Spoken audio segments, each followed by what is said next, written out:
Alright, so I've got my adder here with decreased traction curves. Normally this is set to about 2.5, I think this is 2.5 and that's 2.38. I've decreased it to 2 and 1.8 respectively, since normally I want it about to be 10% less min than max. And then I've got my traction loss multiplier set to about 1.5. That's effectively the highest. Any car would be set, for semi-realism. Vanilla GTA cars normally have it either at a value of 1 and 1.4 for the Jester for some reason. So 1.5 is pretty much the highest. You still get a decent amount. You get like pretty realistic for supercars off-road traction loss with 1.5. And as you can see on the road, I can obviously still throw it sideways due to the lower amount of traction with the traction curve max and min. But as soon as I go off-road, I start losing traction a lot more. See, like right now, you can see I'm sliding a bunch laterally. If I, it's not too ridiculous because of the traction min not being that low actually. And then I have curb boosting disabled right now, but you can already see that it's sliding a lot more than it was on the asphalt, in part due to the suspension and the uneven terrain, but nonetheless. So if I go back onto the road here, just to prove. Alright. Wow, okay. This is a little bit less controllable than I thought it would be. Wow, I'm really showing off my amazing driving skills right now, I gotta say. But if I go back to the airport here, I guess I should have just spawned myself there, because I have a spawn marker here.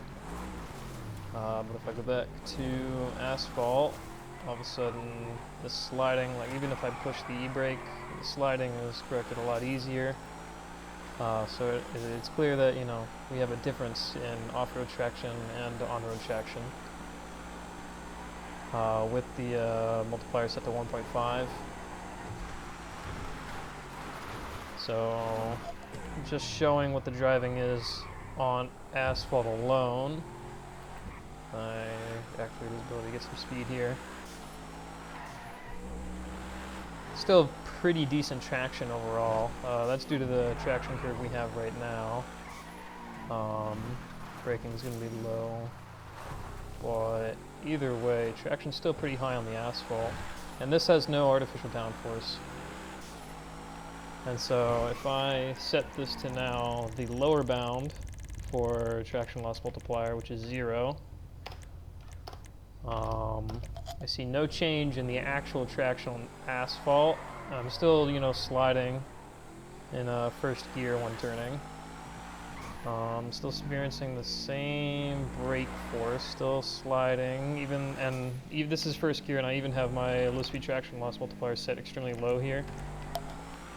So, even experimentally, it doesn't really do anything on the road. It makes almost no difference. From my understanding, it makes actually 0 difference on the asphalt at the lower bound in comparison to the upper bound for what F traction loss multiplier would be set to.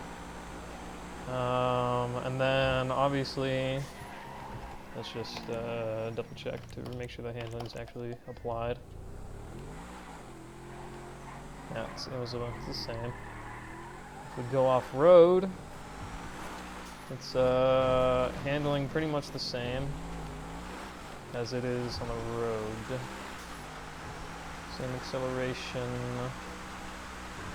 same controllability pretty much. I mean, it's still going to be less because of how uneven the terrain is, and I don't have curb boosting, disabled curb boosting. So, you're not going to be seeing crazy acceleration, but either way, it's pretty much the same until you hit a bush and it causes the rear end to go out, but it's unrelated to the traction. So even just driving off-road, I'm not losing any traction. Well, I mean, I am, but not due to the traction loss multiplier. So this is, clearly intended to be for off-roading usage, and the amount of traction cars actually lose. Like I can even feel when I'm braking, it's pretty much the same as asphalt with how fast I was braking there at like 80 miles an hour. And so if I, just set this up to say, an upper, but like once you start hitting anything above 1.5, you actually get an inverted traction depending on the terrain that you're on, but this should be fine for dirt. You can already see I can throw it sideways pretty easily, like I'm drifting, which is a good feel for a car that you want to throw sideways.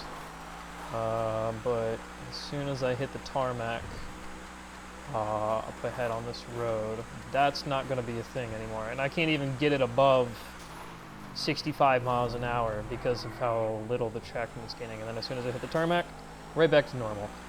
So it doesn't affect the performance on the road at all. I can provide more testing if need be, but yeah, it doesn't affect the performance on the road as I imagined.